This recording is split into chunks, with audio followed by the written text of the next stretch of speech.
Bible college படித்து முடிச்சு நீ பாஸ்டர் ஆவ, எனக்கு என்னமோ அழைப்பின் மேலே நம்பிக்கை இல்லை அப்படின்னா.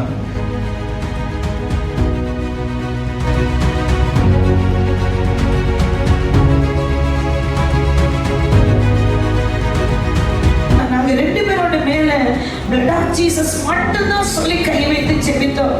எல்லாரும் நினைச்சாங்க நாங்க 1 மாசத்துக்கு மேல அந்த மருத்துவமனைக்கு போய் சொல்லி 3